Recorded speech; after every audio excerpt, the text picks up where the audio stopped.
TAFS is leading the charge to make the 2024 Broker Carrier Summit possible, and we are so excited to have their support. In case you haven't heard, TAFS offers much more than freight factoring. It provides a comprehensive support system for trucking companies of all sizes, specializing in fast and efficient invoice factoring with the ability to pay carriers in as little as 1 hour. And TAFS services go well beyond factoring, offering a fuel card that unlocks major fuel discounts, flexible business loans that are designed to cater to the distinct needs of a carrier's operations, a dedicated, responsive client experience team, and much more.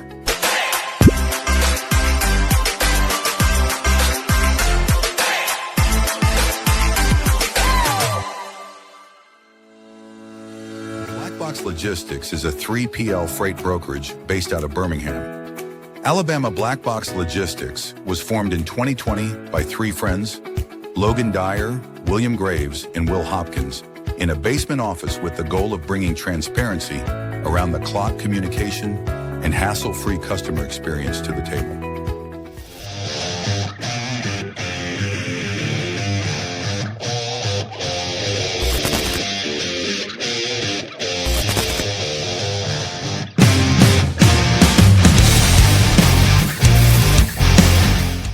LoadBase is a logistics software solution that simplifies the process of tracking carriers.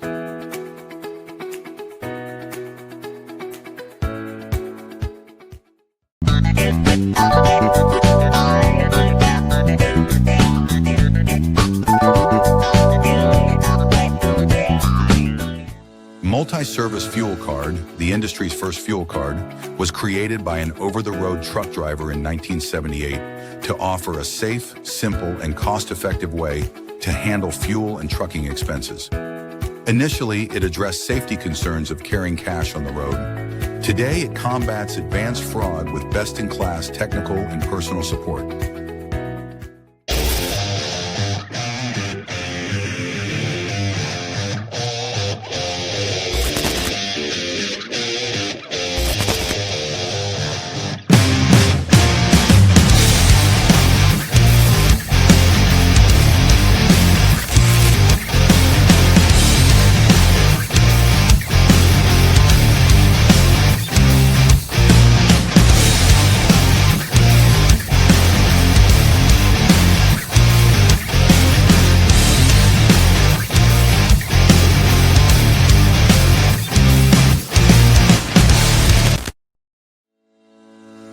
Sales-CRM is built for freight broker and agent sales teams. Manage your shipper prospecting and follow-ups. Organize your carriers in the lanes they run.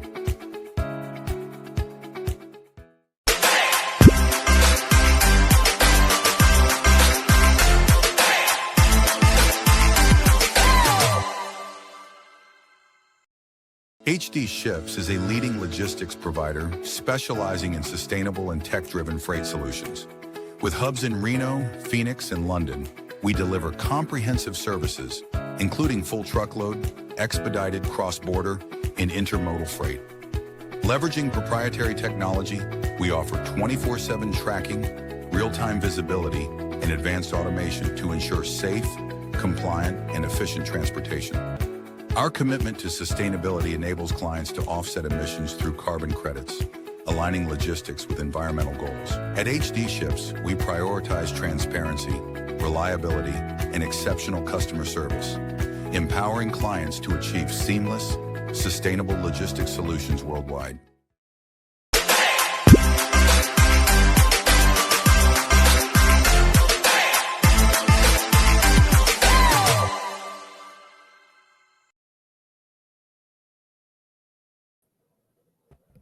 Happy Friday. Happy Friday. How you doing? You staying warm up there? Yeah, minus 15, man. Well, I shouldn't say that. It was minus 15, a day or two ago? I don't know what it is today. I think it's a little warmer.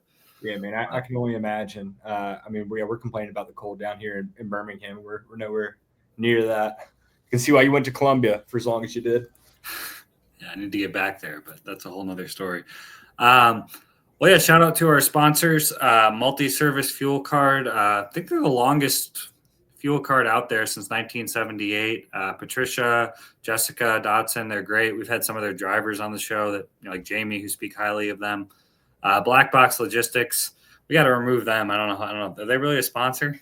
Yeah, they're a sponsor. They're one of the OG sponsors, the original sponsors. Got to keep. Just kidding. That's Will's company, HD Ships, where I recruit agents for. Shout out to Loadbase, our newest sponsor. What has it been now? 2 months? Loadbase? Yeah, 2. I think we're coming up on 3. But great group over there. Stan came from an asset background. His whole mission is to simplify tracking, which with some of the freight tech, you can kind of get complicated and whatnot. Stan's on a mission to simplify it. So you guys should definitely check them out. And Sales Dash CRM, we just renewed with them for the next 6 months. If you guys saw my post the other day, I mean, Josh is a stand-up guy. Never heard anyone say anything bad about him. Great product too. I mean, I think they're the only freight-specific CRM out there, and Will uses them. Will's whole company uses them. We have some agents that use them. Nothing but good things to say. And our banner sponsor, TAF's, top 10 factoring company out of Kansas City. They sponsored the Broker Carrier Summit. Hit up Ryan or Rob. Great rates, great people. I know Ryan's going to be in Vegas for Manifest. Yeah, awesome. Well, yeah, we got a great guest today, a man that really doesn't need an introduction if you're active on LinkedIn, FreightWaves. We got Dooner, award-winning podcaster, executive creator at FreightWaves. We'll go ahead and bring him on the stage. Dooner, happy Friday. What's up, guys? How you doing? Doing good. Thanks for joining us. Matt, do you still have this is a question everyone wants to know. Do you still have both kidneys? Yes. I survived Colombia. I got all my body parts still. Appreciate that, man. I like the journey. I'm glad you shared that. I'm like people out there, if you don't use like LinkedIn or X, use it, especially if you're in freight. Like this is how we've all met each other. Yeah. Never met these guys in person. Like this is how we know each other. That's how the world works. No, it's great. Yeah, and if anybody's on the sidelines just kind of watching in, you're kind of hesitant to get anything out there, just start doing it, man. You can have fun with it. You can meet a lot of cool people, and it can really help your business. You can leverage other people's experience, knowledge. I know for my business, Black Box, there's a lot of vendors that we use that we've met through communities like LinkedIn. It's been a pretty big catalyst for our growth over the years. Yeah. Hunter, thanks for tuning in. Logistics Lounge. For those that don't know you, if anybody doesn't, kind of give us a rundown on your background, kind of how you found yourself into freight from inception, and then just kind of where we are today. Like most people, by accident. Like I started out at FedEx Trade Networks. I had no idea what like a freight, the international freight brokerage was, or what entry writing or any of that stuff was. So I had no clue. Like when I initially went for the interview, I actually thought like we'd be dealing with like parcels, because like FedEx, that's what you think of as parcel. But I needed it like a job 20 years ago. Yeah, this is when did I start? 2005? What year is it? 2025? All right, yeah, this will be my 20th year this year. I was in Boston. I needed a job. I had just moved back there from California after working in the music industry. Music industry kind of got like destroyed by Napster. So there was no money in there. So after a while, I was like, dude, I can't make it. It was fun like in my early 20s, but I couldn't make a living. So I flew back to Boston. I was living in an apartment in Dorchester with 2 other people. And after a few months, didn't have a job, went down to FedEx, got in there, started dealing with Reebok, because this is freight. So FedEx lands a massive account like Reebok. What do? Hire 2 guys, me and a Brazilian dude off the street who never worked freight to run the account. So it was cool. It was like trial by fire, but I got to learn a bit. FedEx is like a great place to learn because they have a lot of training, a lot of good training in there. But the problem is like they didn't really pay that well. So after a few years of jumping departments, I had to go around. I went over to the sales side for 3 or 4 years. I went to the marketing side at Freight Plus. And at some point I got fired from sales and I decided to start a podcast. This was in late 2016. I started a show called The Shipping Pod. I'd been a big podcast fan. This was like, Joe Rogan, Adam Carolla, Bill Simmons. And I noticed that in freight, there was barely any podcast. There was one guy, Adrian Gonzalez, who had a show. He was also master. He was a very arrogant guy. Maybe he's better now. But when I was starting out, I asked him for some advice. He didn't give it to me. So I still remember that, Adrian. Not that I'm here to settle scores, but I'll always remember that, Adrian. Is he still doing a podcast? I don't know who that is. He's a boss. You wouldn't really know him. He's not even that active anymore. But so he was doing a show, and initially I tried to like hook up with him. He didn't have any interest, and I started a show with this guy called Ryan Dooley, cool guy. But after 9 shows, he quit the show. I started running with it. This guy, Steve Aborn at Freight Plus, started hearing the shows, and he hired me to be their director of marketing and start a show called Consulting Logistics for them.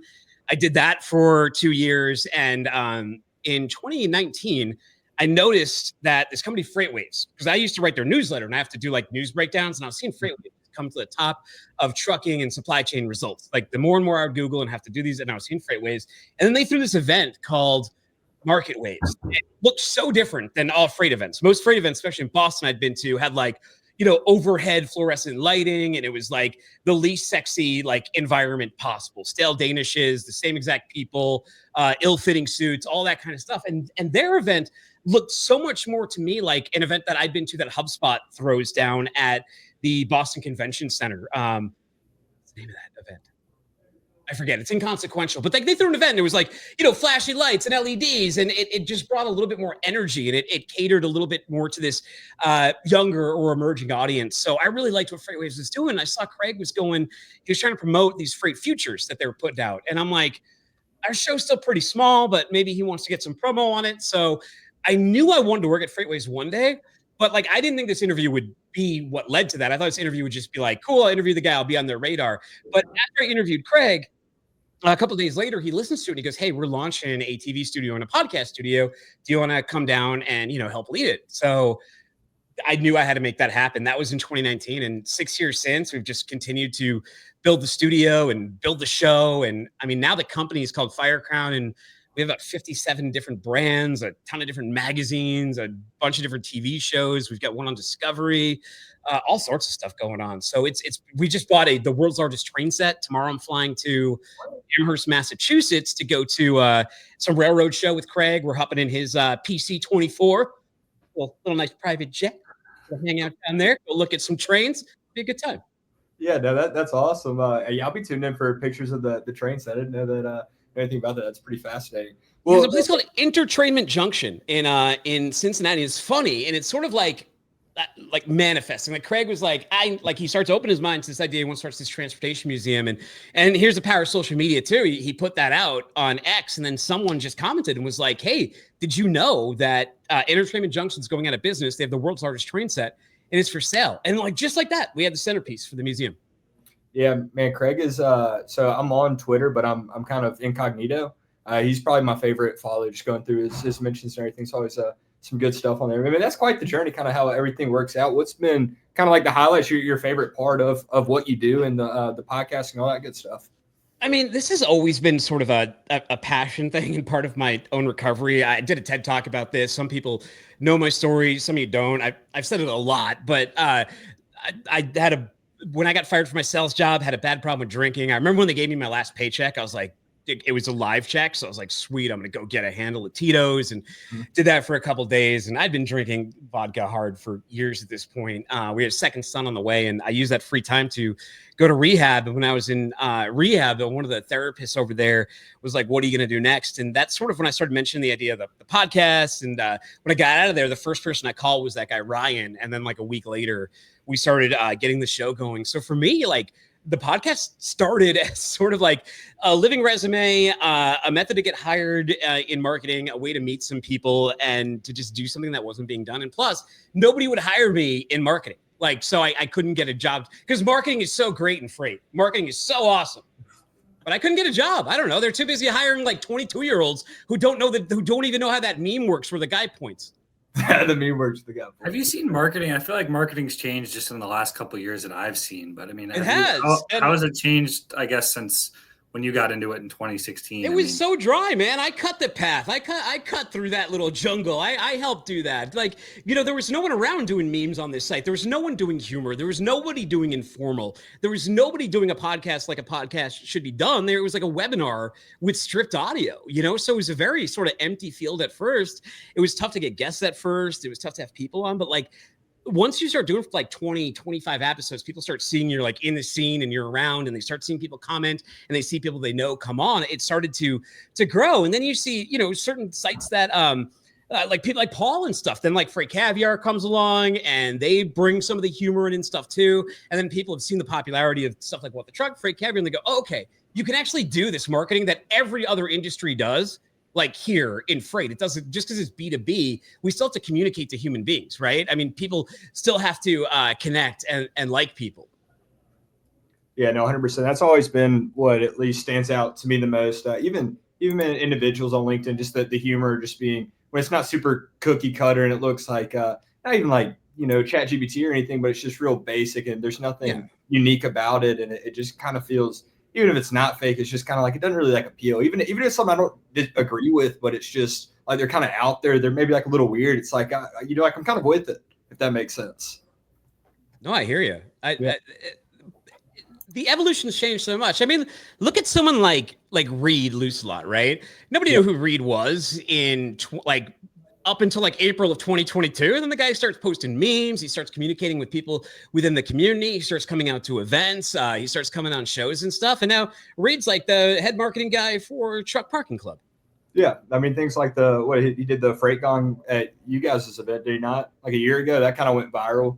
Where he demoed his like online, just clicking it, stuff like that. I mean, it's funny. Yeah. What's wild to me too is, I mean, you have like connection, like what Jamie, who was on our show, a truck driver, posted something on Sunday at some brokerage, and the VP of Arrive, VP of marketing, like the top guy at Arrive, he's calling him on a Sunday afternoon. I was like, 5 years ago, I don't think an owner operator could tag $1 billion, $2 billion brokerage and get the VP to call him on a Sunday. That's Randy Savage, if you heard that. But Randy, calm down, buddy. Someone's coming by the door. My studio is like adjacent to the front door. He's a big, crazy lab. No, but Jamie's really cool. Like, if you guys haven't met Jamie, sometimes he doesn't always come off on like the right foot, or you might be in the middle of an argument or something like that. But if you actually talk to the guy, he's really reasonable. Like, I remember back in the day, he had that big feud with Truck Parking Club. And then actually Evan from Truck Parking Club had like a 2-3 hour conversation with him. And he's since warmed up. And now you see Jamie needling DAT and who's that guy, the freight nerd, Ken Admo? I don't know. I've been amusing. It's been amusing watching that one. And Jamie made a great suggestion for them. He's like, look, they're like, he posted some fraud that was on DAT.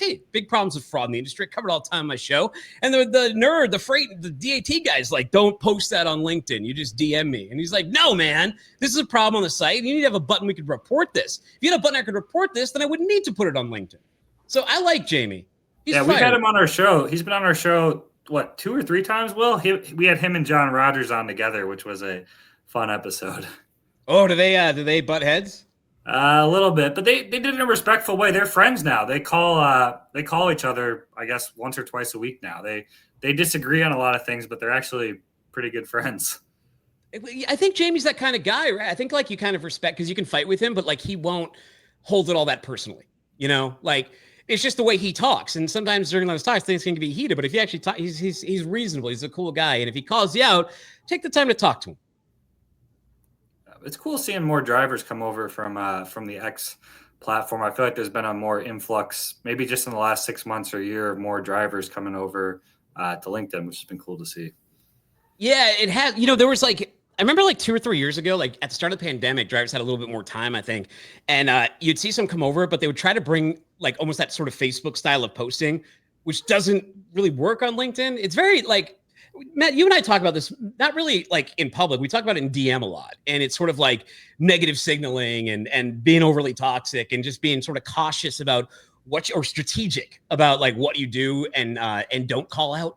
You know what I'm saying? And I think a lot of drivers, like initially when they came in, they would come like with like swinging that battle axe, and they realize you got to kind of soften the message a little bit on LinkedIn if you really want to get results. And I don't say like don't be real, but I'm saying like you got to know your audience, which is 2 different things. 100%. So is that something that you consider, because you're obviously active on a bunch of different platforms? So do you have one strategy for one and then another one for another? Or you just kind of run with it? No, I've always felt like, on X, it's just the thing I like about X is it's more like the Sketchpad, because it's way more rapid fire. The thoughts can be way more staccato. You can just fire things off. And if something works, then it's like, okay, I'm going to bring that to LinkedIn. If it doesn't work, then it's like, no. So I usually use that.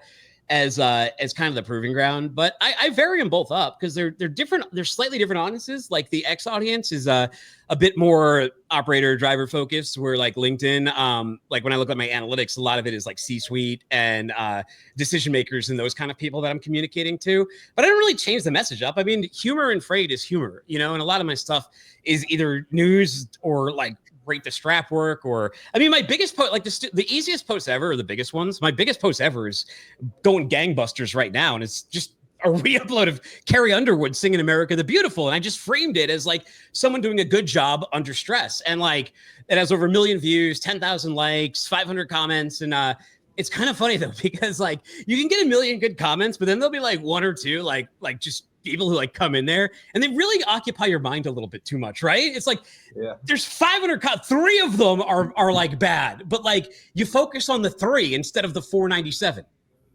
Yeah. And I think with anything that you put out there with an audience as large as yours, there's always going to be that 3.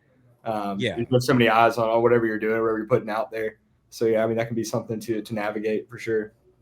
The thing I like about LinkedIn though is I always feel like the sort of the views and the metrics there seem more realistic than like TikTok or even X. Like when something does really well on LinkedIn, you see a ton of engagement, unless it's like someone bought the views. You'll never see 1,000 likes and 2 comments. When you do, you know that person like bought like a bunch of clicks or something, because they don't actually register in the analytics.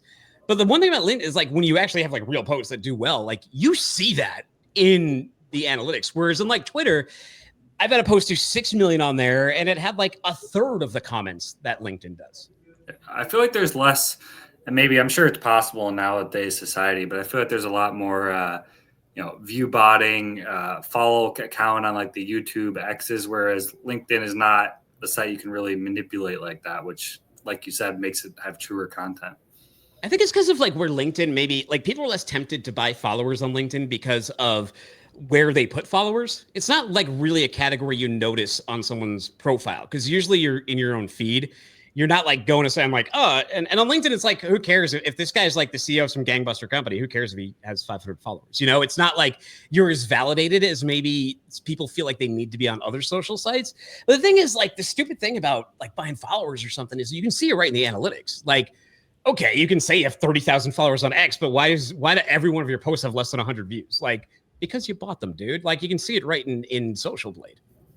There's a site you can go to. I mean, you and I have talked about this, but there's a site you can go. You can see people like they'll go straight like this, and then all of a sudden, and then down. It's like what's the site called? Social Blade, socialblade.com. You can look up anyone's handle on there, and you can look at the analytics, and you can tell when someone just bought like a big spike, because nobody gains like, and because you can go to their page, like, you don't have a viral post. How did you get 20,000 followers in one day? Like, and then your line just goes straight down. Like, it doesn't work like that. I'm obviously not going to name, but there's like a big YouTuber, for example. He has like every 2 weeks, it goes up exactly 1,000 is his subscriber count. And it's been like that for a year. It doesn't go up at all, except every 2 weeks goes up 1,000. You know, it's, I don't know. I'm not here to expose anybody, but I can tell you how to figure out who they are. Go to Social Blade. It's not hard. How much does it cost to buy followers? I don't know. The point, like, it makes no sense. Like, if you're you don't get monetized on X by followers. You get monetized by interactions and views. So like, it's a complete waste of money to go and buy followers. The only reason I can imagine someone would do it is so they could approach an unsavvy company that's looking for like a sponsorship or something and being like, hey, I can get you in front of X amount of people. And they're not savvy enough to look at like, okay, but what do those analytics represent? So I think that may be the reason, or ego, or I don't really know. It doesn't make any sense to me, because it doesn't do anything to improve your actual numbers, which is, if you're in marketing or you sell sponsorships, someone like me, people want the real numbers. They want to see the interactions. They don't really care that much about followers. Yeah. Well, it takes out the fun of growth too. I mean, if you're just buying it or doing that, I mean, part of the fun part about doing anything is sales. Anything is the growth. And I feel like, I don't know, it would take out the fun of that. It's why I've never like outsourced like my own personal social media, because like the whole point is to like meet Matt and to meet Will and to see what you guys are up to and read what you posted. And maybe that will, like, for me, it's part of production. It's like, okay, I need guests all the time. Like, I constantly need a resource of guests.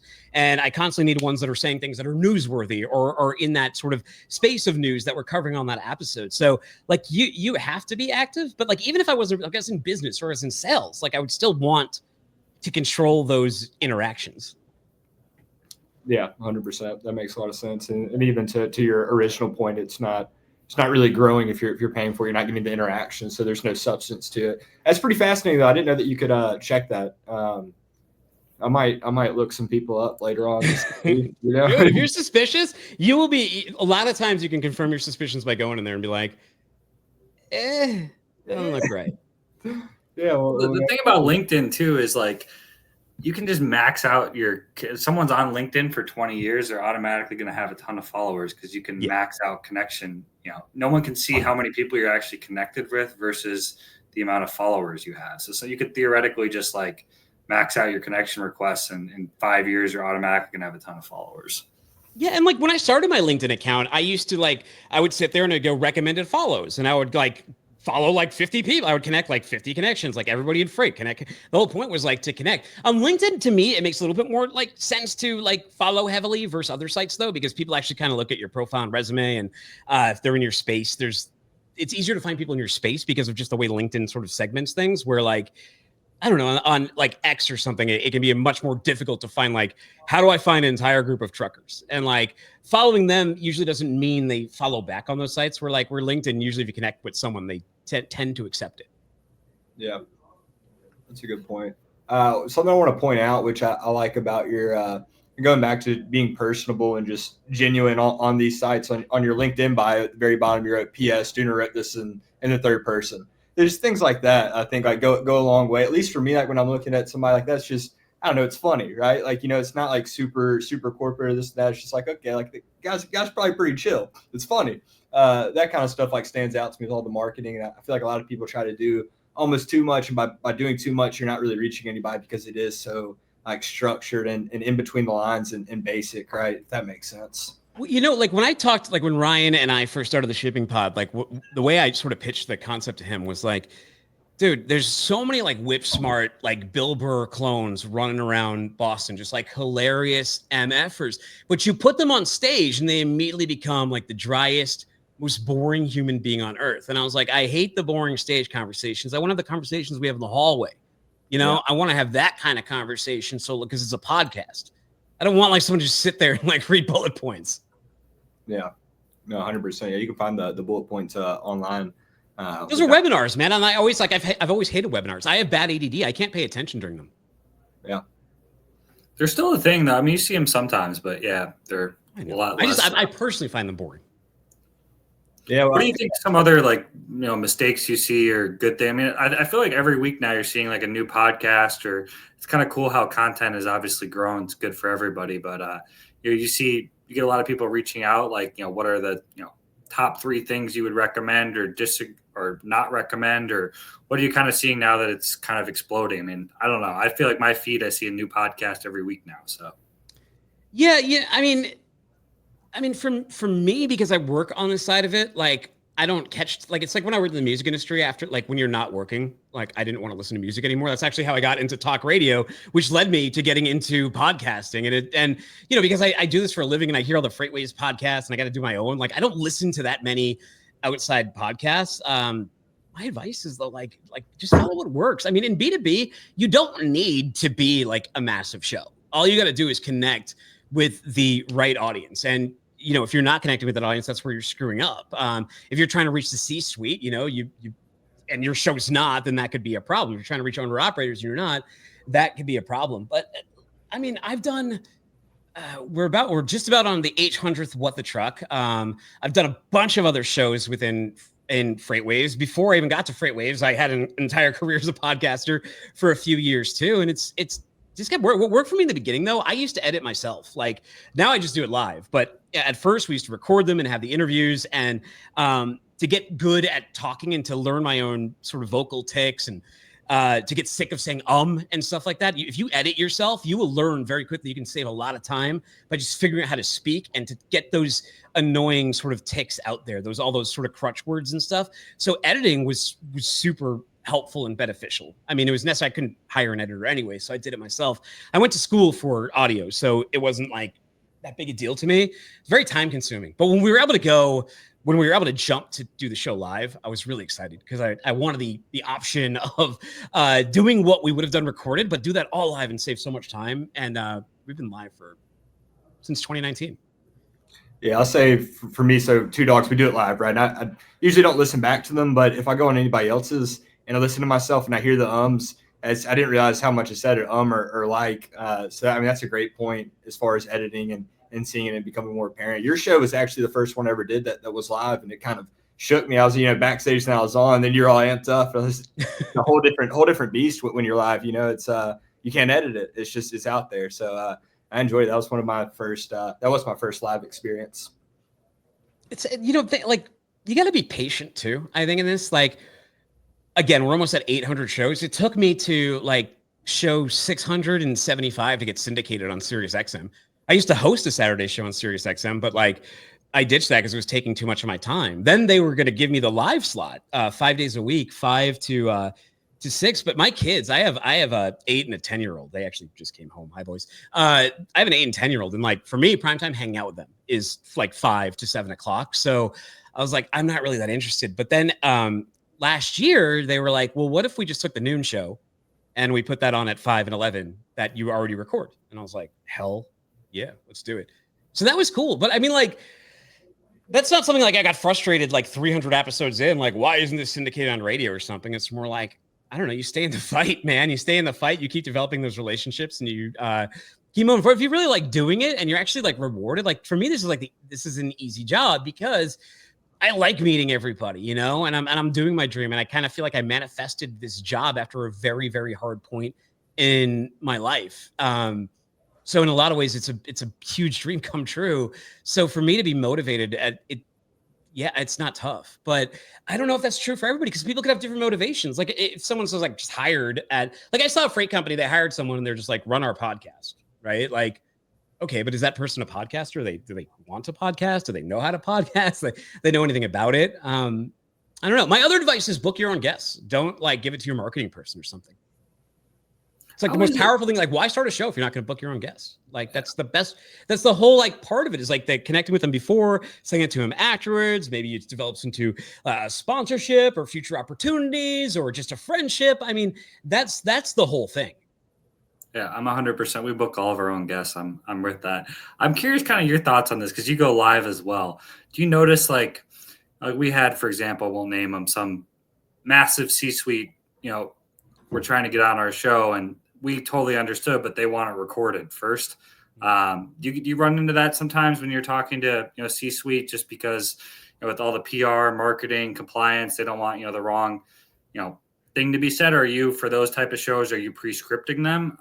No, so it really depends on like the topic. As you guys know, with sponsors, sometimes they like there's a newsworthy topic, they've got a new release, they kind of want to center the topic around that. They keep the lights on, they keep the show free for everybody. So I mean, yeah, you're a little bit more amendable to being like, okay, what exactly like do you want to talk about? But I do not use a script. I hate reading a script. I'm bad at reading off a script. It comes off terribly. Plus, I'm like, all right, at talk. Like, why wouldn't you just want me to talk? If you need me to say some bullets, just give me some freaking bullets, and I'll figure out how to say them to my audience. I get very offended if you try to write dialogue for me. You don't know how I talk. I've had someone do that too. They said they try to write like it was like my voice. It was so weird, and I'm like, you really expect me to read this? No. In terms of like not coming on, I know, but I mean, I think we're big enough that like people are, if you're like, no, sorry, it's a live show at noon, instead of being like, well, I'm busy, they'll be like, can I come the next week or something, But there's never any pushback to do it recorded. Like if it's well, no, because I won't do it. Okay. Yeah. The only time I do that actually is like Darren Brewer was in town when F3 was here.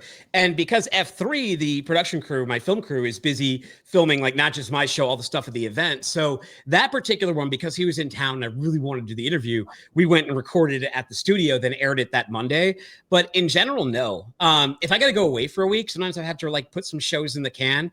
And then like the week before, I'll do 5 or 6 shows and then put them out the next week. But I've only recently gotten smart enough to do that. I like for 5 years, I wasn't really taking time off because I'm like, man, I got to keep the bike going, except for Christmas time. But now I realize I can put some in the can and give myself a little bit more freedom. But that's not due to like someone wanting edited control. That's due to me just wanting, time off, or we got to go fly somewhere to film something at the same time we're supposed to be live.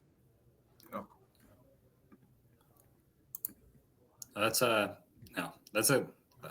an interesting way to do it for sure. I like it personally. That's the nice thing about being so big. I mean, you kind of have that flexibility because I think you and I have talked before, but you get probably 50 emails a week of people wanting to be on your show, of just different marketing people. Yeah, I mean, I get a lot of PR requests, but I it's very rare I open a PR request unless it's like, I like the ones that are really interesting. I had one guy who's like, rats stuck in your engine. They're the kind of topics I don't see you guys post about. Because I already have a huge network. So a lot of my guests are just like, you guys are already posting news, all these business leaders, CEOs and everything. You guys are posting news or commenting on something or strapping something interestingly or already creating enough content out there. I mean, PR people they don't pay you anyway. They get paid by other people. So there's no business incentive to use to take a PR guest. It's just mostly spam. But once in a while, something cool. Like there's a chocolate guy coming on next Wednesday from a big chocolate company that's been around since 1845. So I'm really excited about getting logistics of chocolate, little Valentine's Day stuff. And a nice thing too is he sent me a big box of chocolate too. So, sometimes they feed you, these guests. Yeah. How often do you get food from these guests? Not too many. I get a lot of hats. I'm like, I need hoodies right now. It's cold down here. Like Will was saying, it's cold down here in the South. And I've lost my, I'm from Boston, but I don't know if I'm getting older or something, if that's it. But I am, my wife and I have flipped. I used to keep the house at 68 degrees, I'm in shorts in the winter and everything. And now she's always hot. And I'm putting that shit up to 72 degrees. Battling over the thermometer. Yeah, we're not built for the cold down here. I mean, Matt's up in Minnesota. He said it was negative 15 degrees. Yeah, a couple days ago. It's a little warmer today. I haven't looked. It's probably above 0 today. Dude, they shut down schools down here if it gets that cold because they don't want kids at the bus stop outside. I'm serious. They did. My kids didn't have school on Tuesday because it was 9 degrees in the morning. Yeah, no, I got that. That's real. They're not equipped. They don't have the clothes to stand down the cold for 15 minutes. It's dude, these buildings aren't insulated enough. Inside buildings, it's colder here too. The ambient temperature, because a lot of places because it's usually warmer, we have really high ceilings and stuff. Mm-hmm. So these rooms get really airy, and then when it gets cold and we get the Tennessee River over here, it's this damp cool, and it gets in your blood, Matt. And I know you're in negative 15, and I know it sounds like Will and I are just crying, but I'm telling you, it gets in your blood. Yeah, no, he's adjusted to it though. I mean, you're born and raised Minnesota, right, man? I feel like that's something to do with it too. Where you are as you grow up and evolve through life, and then you go to a cold climate or it hits you, and it's just we're not built for it. Yeah. We still close when it's minus 15. All the schools were closed on Tuesday. It was minus 15, minus 20, but we won't close like you guys. We get a foot of snow and school's going to be open. I think they get 5. Don't they get 5 or 7 snow days anyway? So they always find a way. Last year, there was no there was barely. Actually, no. Last year there was that in Chattanooga it iced for 4 days. And the other thing out here is we don't have salt trucks, and it's all hills and mountains. So when it's icy, it actually is really. It's pretty dangerous to drive on the road. Yeah, no, we had one in it was 2016 maybe in Birmingham. We got some unsuspected snow. It's almost like tornado warnings. It had been just so long. Everybody's it's gonna snow. It never snows, so nobody took it seriously. Everybody's out and about. People got trapped in schools. I mean, it was anarchy for 2 weeks in Birmingham. People were sliding wrecks everywhere. I mean, it was a big deal. So ever since then, Birmingham, my part of Birmingham, anytime there's any chance of snow, everything shuts down. Everybody's raiding the Publix, the Costco, everything. I mean, it's nuts. I mean, it's crazy. It's hurricane down there too. If there's ever a hurricane in Florida, they flip out.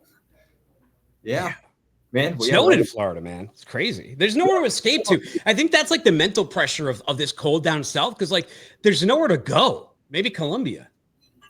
Yeah, man, well, even if there is, man, we can't get there because we can't travel if it's snowing. It's like, yeah, I want to get out, but it's like, dude, I can't leave my house. I tried to get to Cincinnati. We couldn't get there. There was a blizzard that was like through Kentucky, which was absolutely we drove for 8 hours to go nowhere. It's scary to be on. There was zero plows, zero salt, not a good time. And then it snowed. Then there was a blizzard in Chattanooga, so I couldn't get out there. So yeah. I don't know, man. Yeah, well, good segue. I mean, Matt, here you got away from Minnesota, the cold. You escaped to Colombia for 6 months. Dude. Colombia's pretty big in the freight world. For those that don't know, there's a lot of nearshoring companies staffing down there. Matt, you want to touch on your experience, kind of dive into that, what you saw, learned? I mean, Colombia is an amazing country. It's interesting though. I think it's kind of like the U.S. Like everyone knows about, Chicago, Los Angeles, like all these meccas for freight, even Chattanooga. But it was fun. I was in a lesser known but a big city, like maybe similar to like a Cincinnati. Like it was the 5th largest city in Colombia, I think 5th or 6th. But it doesn't have a lot of tourism there. It's interesting. I won't name them because I don't know if it's confidential, but where I was, there was one top 10 brokerage that has all their nearshoring operations in Bucaramanga. But other than that, all the Lean's top customers are all in Medellin, Cartagena, like all the popular cities to visit. So I kind of liked being a little bit off the map. Wait, you keep saying Medellin. It's not Medellin? Medellin. Entourage, they called it Medellin. Probably. Yeah. I went there for 4 days. Shout out Juan. I went to go see Juan. Well, you wanted to watch Entourage, right? Yeah. Who's Juan? We're not on a first name basis with these people. Like shout out. Juan. I was talking to Dooner before the show about this, but Juan, he runs a staffing company out there. Great guy, as well. Juan Banana, and we went out in Medellin for a couple of days, but most of the time I was in Bucaramanga. You were meeting the ladies out there. I was seeing you post. You looked like Hugh Hefner. You had like Hugh Hefner. Yeah, that was posting, not on LinkedIn, But it was a good place to be. My girlfriend and I officially kind of called it quits. We were kind of off and on for a bit, but officially called it quits in the fall. So it was definitely a good opportunity to go out there being single. Time to get to Colombia. Oh man, we don't have to go too deep into that, but you had to get. It was really interesting that we all thought you were going to end up in like. You ever see the movie Touristas Go Home, where they like capture the tourists and cut their kidneys out? We thought you were going to wake up in a bathtub, like a bathtub of ice with a note, like to call a doctor when you said you were going to that farm. Yeah, I thought it was going to be one dog, one pod. I wasn't sure if Matt was going to make it back. Yeah. Yeah, there was some concern about that. Well, I told you before I left, I should have shared the text on LinkedIn, but my mom, the last thing she said before I left is, just so you know, we're not paying any ransom money. If anyone asks us for any money, we're not paying for anything. So you're dead if that happens. They sell insurance for that, Do they? Yeah, like kidnapping insurance for when you go out to some of those places. Whoa, I didn't know that. Yeah, I didn't think that Matt was actually going to go. He was in Birmingham right after my office opening, and we had talked about it. He's like, let's go to Colombia. And I was like, yeah, man, I'll come with you, because I didn't think it was ever going to come to fruition. Then, like 2 months later, Matt's in Colombia, and he made it back. So, but I will say one thing. I think it's a lot safer than people think. I felt like it's no different than Minneapolis, Chicago, Cincinnati. I mean, there's parts you don't want to go to at night and during the day. Same thing about Colombia. I mean, I felt safer in the malls there than I do in the malls in the U.S., honestly. But I didn't feel a lot of cocaine. Was there a lot of cocaine like that? I think that's the other thing. People are like, there's a lot of cocaine. Andreas says, no, going to Colombia after a breakup. Interesting. Yeah. He's in Colombia. He's with Trio. We do some work with them. Glad you didn't get kidnapped, Matt. Yeah, we all are. I mean, it would have been good content, but I mean, ultimately not good for you. Yeah. I think it's like the Medellin, what I was talking about before. Like there, people come up to you, ask you, prostitution, drugs, because it's like where all the American tourists and passport bros go. Like I went there for a couple days, but where I was, that stuff, people aren't coming up to you on the street. There's not really very many tourists there. Whereas Medellin, Cartagena, I feel like that stuff is more prevalent, if that makes sense. Is it all staffing company? Because like whenever I hear about it, I hear about like Lean and staffing company. Like, are there carriers and stuff out there? Like, there has to be carriers. Like, they have to have freight. But like, I only hear about the staffing companies. Yeah, I think there's some companies that have their own, direct nearshoring there. Like, not through a staffing company. They just open up their own LLC out there. but I don't know too much about how the Colombian freight market works. It's kind of everything in Colombia is like a 1 hour flight. I mean, I don't know what Colombia is size wise, but I imagine it's like close to the size of Texas. It's not that, big of a country. So I don't know how freight works, but I'd be interested to see how the Colombian, freight world works. Maybe that's something we can do a show on. We'll find somebody connected to see. Find a Colombian freight broker. Yeah. He probably does. Yeah, that's good. Yeah, no, that's great. Well, if anybody has any questions about Colombia, if they're considering a visit, you guys can hit up Matt here. He's basically a local now. He spent a few months down there. Oh man. But was there anything else? I feel like we touched on a lot of things. Is there anything else, Dooner, that you think we should mention or bring up? What should the people be on the lookout for coming up? You mentioned you're buying the biggest train set. Yeah, we bought that Entertainment Junction. We're starting that museum. It should open in spring of 2026 next year. I think we're still I think we have the location picked out. There might just be some boxes that need to be checked and everything. The Entertainment Junction itself over in Cincinnati has the great John Bowes at Fire Crown. He's packed that into, I forget if he said 11 or 15 trailers, something like 11 to 15 trailers it takes to move this entire thing. And like, what you're getting all these tracks, you're getting all these different trains, some of the scenery stuff. I asked Craig to save me some of the buildings so I could put on a Godzilla suit and smash the MFers. And now we're just what I'm super excited about is, like I mentioned, I got boys. They're 8 and 10. We got this museum coming to Chattanooga. It also has the largest Thomas the Tank Engine display and all that stuff. So I'm super excited to make content around it. I'm a Lego nerd, so to have this world of miniatures to potentially make some shows around, I'm super excited about. This weekend we're flying out to Amherst, Mass to go to a train miniature show out there. And we're going to start meeting some of these players, like sort of how I meet players in the game and Want the Truck, and to meet some of the players in this small miniature world of freight and railroading who are out at that thing. And I'm excited, man. After, 6 years of doing What the Truck, and granted, I've done other stuff around it, but I really want, I want something else to do as well. Yeah, What the Train isn't as catchy. I have to brainstorm. Yeah. Yeah. I think I want to do it different than What the Truck. Like I wouldn't do live. It's something I just want to look really high produced, cool, use mini macro cameras to get some great stuff on here. Maybe it's some reviews of the trains and stuff, but like I got to get immersed, and that starts tomorrow when I land in Amherst. Awesome, man. Well, yeah, that's super exciting. I wish you the best of luck with that. And that's, we'll be tuned in. I want to see the trains myself. So we'll be watching everybody just for some content there. Well, F3, I don't know about 2025, but F3 2026, I think the plan is to host it at the museum. So instead of the Chattanooga Convention Center where we're doing it, we're actually turning this museum into our own convention center as well, where we hope to throw F3, a bunch of micro events, teaching seminars, a lot of stuff centered around this museum. It's going to be an amazing time. It's going to be such a field of gravity that draws this industry in. And it's not just mini trains. I mean, that's some of the stuff, but just the whole concept, future of freight, drone displays, future of technology, partnering maybe with Chattanooga College over here and their supply chain program, and getting students involved and having those teaching seminars and leaders come and speak.